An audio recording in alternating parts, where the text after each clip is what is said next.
Presented by MRS music. TikTok वाली छोरी पत जाए ताबीज बनाता ओझा जी।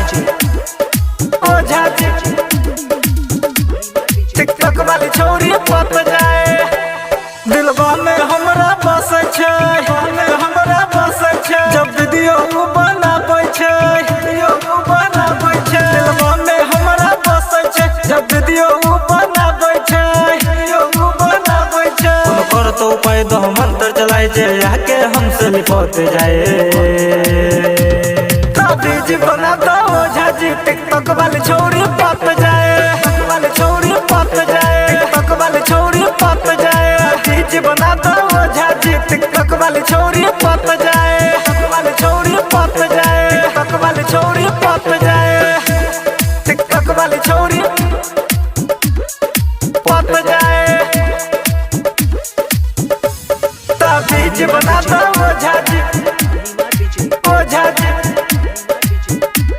टिकटॉक वाली छोरी पत जाए लागे न मनवा कर पीना हो, निकल लागे खाना पीना हो, निकल लागे खाना पीना हो। लागे न मनवा कर पीना हो, निकल लागे खाना पीना हो। मारा एक जंतर मंतर जे चमुके जैसे सत जाए। ताबीज बना दो ओझा जी। टिकटॉक वाली छोरी पत जाए, छोरी पत जाए, टिकटॉक वाली छोरी पत जाए। ताबीज बना दो ओझा जी। टिकटॉक वाली छोरी पत जाए, छोरी पत जाए, टिकटॉक वाली छोरी पत जाए। टिकटॉक वाली छोरी पत जाए ताबीज बना दो ओझा जी।